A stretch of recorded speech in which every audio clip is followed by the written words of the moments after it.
Hello friends, मैं प्रीति ढूल। आज हम भारत के इतिहास की क्लास सेकंड शुरू करने जा रहे हैं। अगर आपने क्लास फर्स्ट अभी तक नहीं देखी है तो उसको ज़रूर देखिएगा, और इससे अलग ज्योग्राफी की क्लास भी अगर आप देखना चाहते हैं चंडीगढ़ पीआरटी के लिए तो उसे भी आप देख सकते हैं।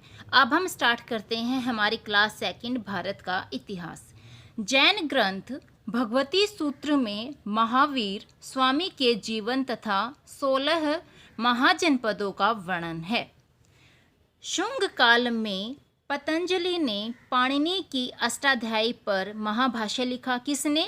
शुंग काल में पतंजलि ने पाणिनि की अष्टाध्यायी पर महाभाष्य लिखा, जिससे मौर्योत्तरकालीन व्यवस्था की जानकारी मिलती है। कौन सी व्यवस्था की जानकारी मिलती है? मौर्योत्तरकालीन व्यवस्था की जानकारी।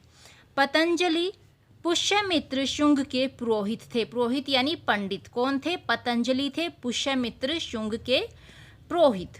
अष्टाध्यायी संस्कृत व्याकरण का पहला ग्रंथ है। कौन सा ग्रंथ है? पहला ग्रंथ है। कौन? अष्टाध्यायी संस्कृत व्याकरण का पहला ग्रंथ है, जिसकी रचना पाणिनि ने की थी। किसकी रचना की थी? अष्टाध्यायी की। किसने की थी? पाणिनि ने। और ये कौन सा ग्रंथ है? पहला ग्रंथ है। अर्थशास्त्र कौटिल्य द्वारा रचित है। किसके द्वारा? अर्थशास्त्र कौटिल्य द्वारा रचित है, जिसे चाणक्य तथा विष्णुगुप्त के नाम से भी जाना जाता है। क्वेश्चन पूछा जा सकता है कि चाणक्य तथा विष्णुगुप्त के नाम से किसे जाना जा सकता है?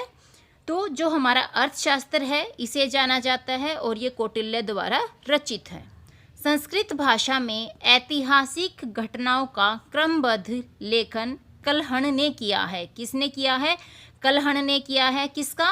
संस्कृत भाषा में ऐतिहासिक घटनाओं का क्रमबद्ध लेखन कल्हण ने किया है। कल्हण की राज तरंगिणी में कश्मीर के इतिहास का वर्णन है। किसके इतिहास का? कश्मीर के इतिहास का वर्णन है। कहाँ पर? कल्हण की राज तरंगिणी में। कथा सरित सागर के रचनाकार। अब यहाँ पे क्या है, हम पढ़ेंगे रचनाकार की किसकी रचना किसने की, जो बहुत ज़्यादा इम्पोर्टेंट होने वाले हैं। कथा सरित सागर के रचनाकार कौन है? सोमदेव जी हैं। बृहत कथा मंजरी के रचनाकार कौन है? क्षेमेंद्र जी। दश कुमार चरित के रचनाकार कौन है? दंडी। मृच कटिकम के रचनाकार कौन है? शूद्रक। अर्थशास्त्र के रचनाकार कौन है? कौटिल्य। हर्षचरित के रचनाकार कौन है? बाणभट्ट। गौड़वाहों के रचनाकार वाकपति।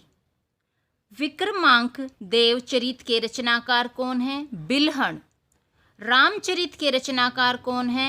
हेमचंद्र। कुमारपाल चरित के रचनाकार कौन है? जय सिंह।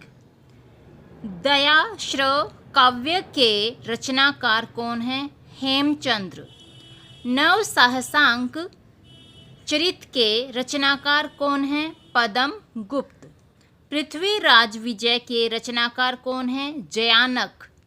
प्रबंध कोश के रचनाकार कौन है? राजशेखर जी। प्रबंध चिंतामणि के रचनाकार कौन है? मेरुतुंग। वसंत विलास के रचनाकार कौन है? बालचंद्र जी। ये बहुत इम्पोर्टेंट हैं, जो आपको बार बार देखने पड़ेंगे और याद भी करने पड़ेंगे।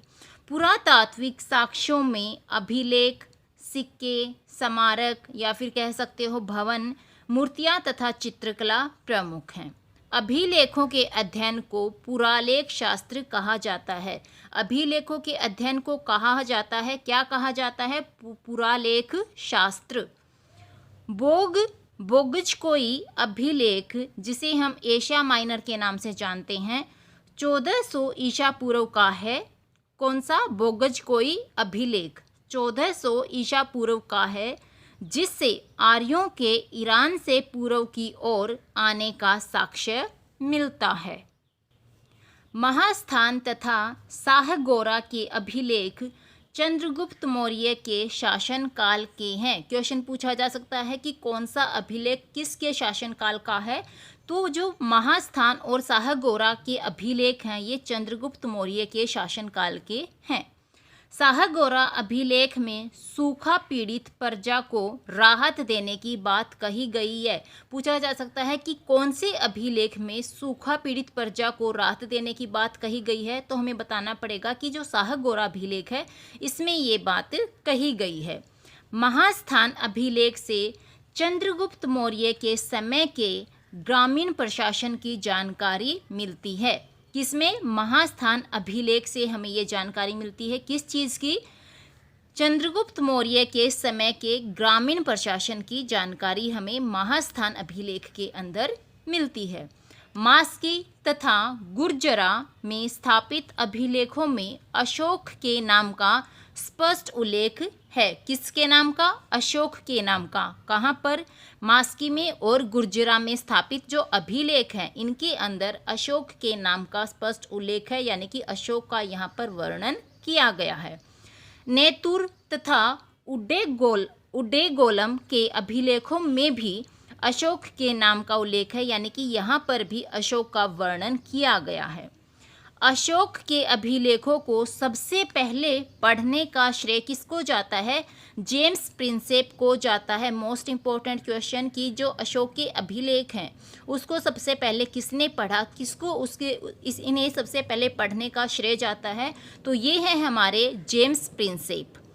1837 ईस्वी में जेम्स प्रिंसेप ने ब्राह्मी लिपि में उत्कीर्ण अशोक के अभिलेखों को पढ़ने में सफलता पाई। क्वेश्चन पूछा जा सकता है कि 1837 में किसने अशोक के अभिलेखों को पढ़ा? तो जेम्स प्रिंसेप ने। या फिर लिपि पूछी जाए तो बताएंगे हम ब्राह्मी लिपि में। या फिर अगर हमसे सन पूछा जाए कि किस सन में जेम्स प्रिंसेप ने अशोक के अभिलेखों को पढ़ा या उसको पढ़ने में सफलता पाई, तो 1837 के अंदर। क्वेश्चन किसी भी तरह से घूमकर आ सकता है, बस हमें उसे याद रखना है। अशोक के प्रयाग अभिलेख पर ही समुद्रगुप्त की प्रशस्ति भी उत्कीर्ण है। कौन से अभिलेख पर? अशोक के प्रयाग अभिलेख पर समुद्रगुप्त की प्रशस्ति भी उत्कीर्ण है। रुद्रदामन का जूनागढ़ अभिलेख संस्कृत का पहला अभिलेख है। क्वेश्चन आ सकता है कि संस्कृत का पहला अभिलेख कौन सा है? रुद्रदामन का जूनागढ़ अभिलेख संस्कृत का पहला अभिलेख है। जूनागढ़ अभिलेख में सुदर्शन झील के निर्माण एवं मरम्मत का उल्लेख मिलता है। पूछा जा सकता है कौन से अभिलेख में सुदर्शन झील के निर्माण या उसकी मरम्मत का उल्लेख मिलता है? तो जूनागढ़ अभिलेख में ये सारी चीज़ें हमें मिलती है, यानी कि सुदर्शन झील का निर्माण या इसकी मरम्मत से संबंधित उल्लेख हमें जूनागढ़ अभिलेख में मिलता है। ये थी हमारी क्लास सेकंड। क्लास थर्ड में हम इससे आगे डिस्कस करेंगे। अगर आपको मेरी क्लास अच्छी लगती हो तो इसे लाइक करना, शेयर करना, सब्सक्राइब करना। Thank you.